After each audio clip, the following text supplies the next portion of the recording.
Jesus was a revolutionary. He really challenged those Jews who had turned religion into something else. But the parable of the Good Samaritan showed that your tribe did not matter, your religion did not matter. What mattered was what you did, your actions. So when I find people fighting, that they are fighting, and this was part of one of the reasons why in 1965 at Muiri Conference, Scripture Union, I disagreed with the Scripture Union leaders and withdrew a bit and did other things.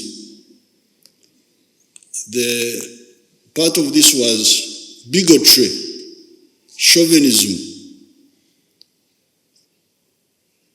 to behave as if the denominations, Catholic, Protestant, Muslim, what? As if they are the most important thing, not the actions. And sometimes I see some of this, even, NRM of course fought this. That's how NRM succeeded. When we started our work, we rejected completely sectarianism. That's how we were able to build this force, which has been there for some time now. And I'm glad eventually when we came into the government, I don't know whether the churches copied our example. They started the Interreligious Council. I don't know whether you followed our example or you had done it before. I don't remember. But I congratulate you for having the Interreligious Council. But I would like this to really percolate down to the whole society, so that you don't judge people by what they do, not the label, the denominations where they worship, where they do this, because then how would you handle the parable of the Good Samaritan? I hear the Samaritans were not Jews. They were also not, I think they were of another religion. But what he did is what Jesus praised. Finally,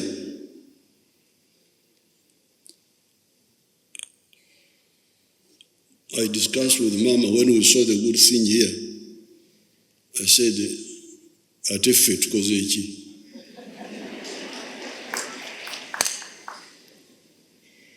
Then we agreed that from our cows, not from the government budget, but from our cows, we contribute 100 million shillings.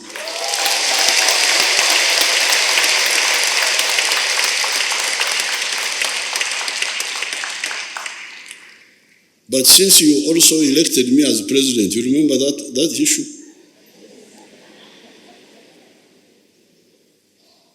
Some 3 years ago, you said, "Aveo."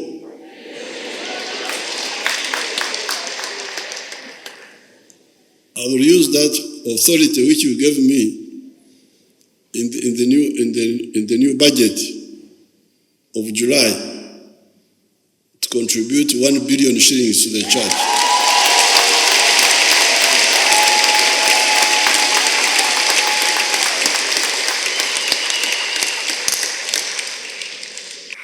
Today is All Saints' Day, celebrated all over the world in the church calendar. And as the diocese, we decided to celebrate it uniquely as you have seen. Thank you for sacrificing your time to be with us, especially the guest of honor. Thank you very much. You have given the All Saints Cathedral congregation great motivation and joy. Thank you very much for your moral and financial support. Thank you so much for supporting us to clear the Janani Room Church House debt. Now we are debt free. That building on Kampala Road, which is called Janani Room Church House, is ours without any debt.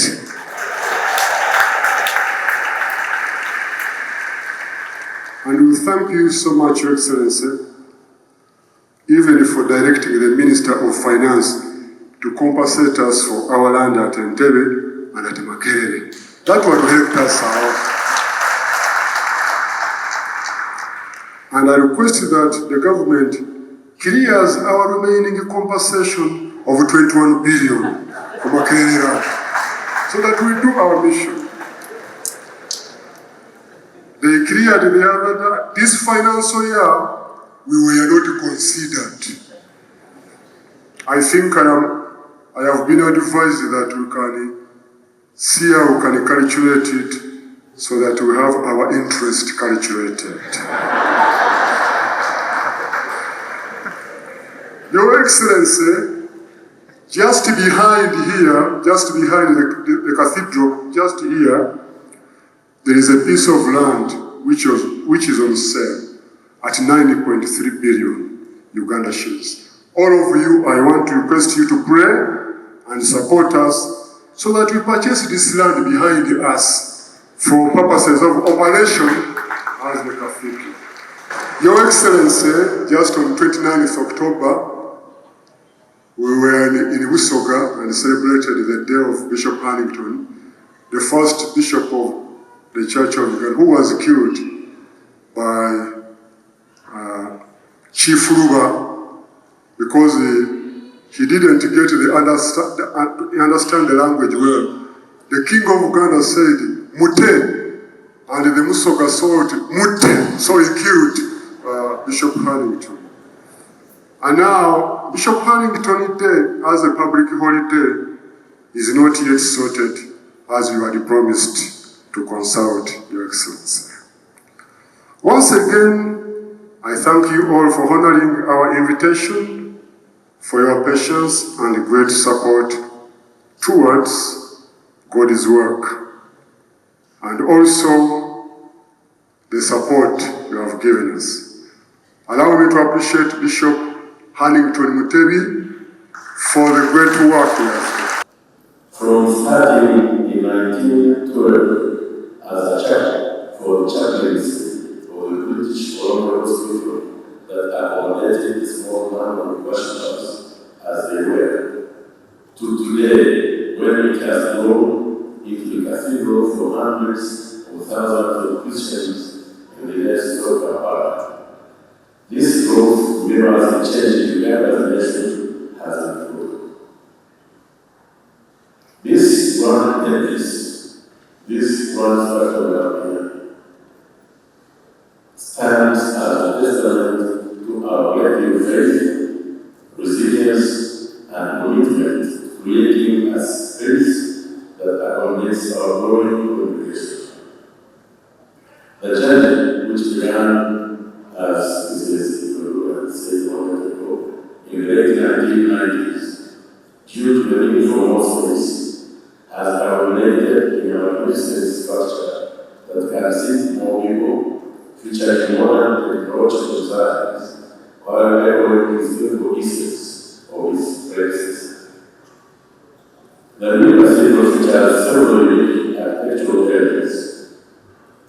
It is designed as a postmodern six-sided building, which includes a 45-meter bell tower that echoes architectural features from the old church. And the structure now, the new one that's open today, is 10 times bigger than the cathedral that has provided in the old church.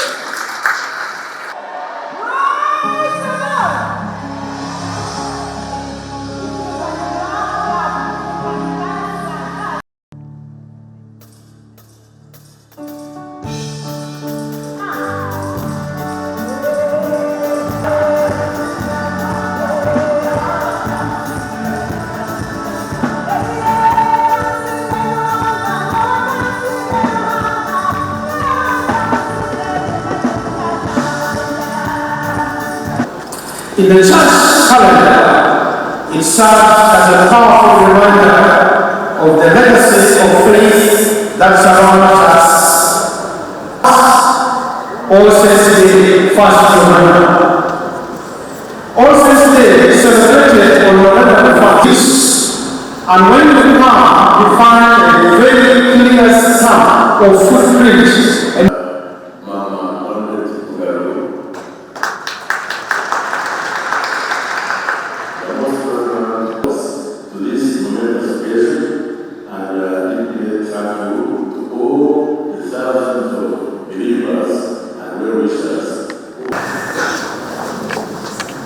We rejoice in thanks to God, giving space to worship God in the middle of the city. We gather for the consecration and restoration of our fifth assistant bishop. Arch Bishop Kazimba, 2012.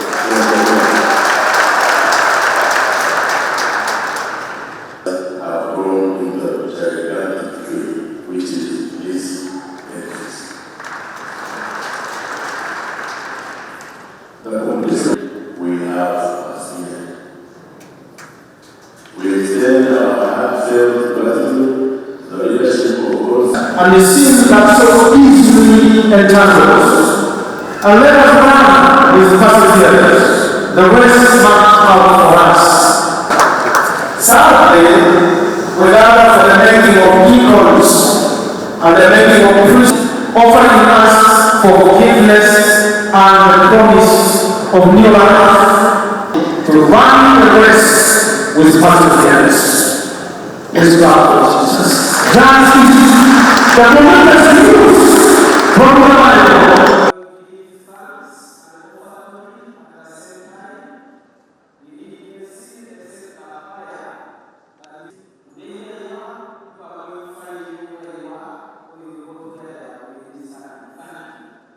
In a nation, in the times when challenges and temptations are greater than ever before, but the spirit of our party leaders. we are reminded of the ultimate sacrifice that Jesus made for us on the cross, the destruction and sins that hinder our walk with Christ.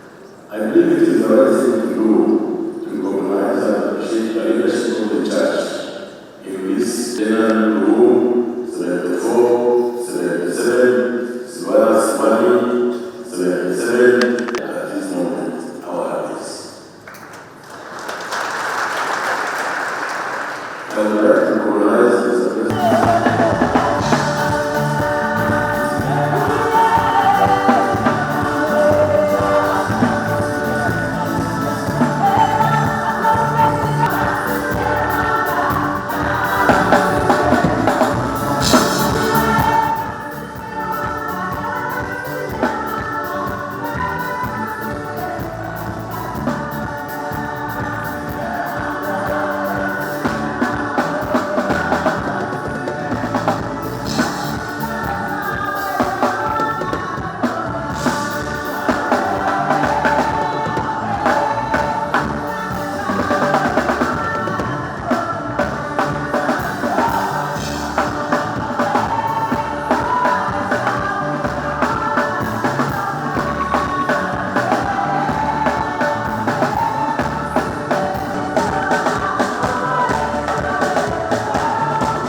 With me, our retreat leader and a preacher, the Right Reverend Professor Alfred Orwa, for leading the leadership of former Prime Minister Right Honorable Amama Mbabazi, for the great work you have done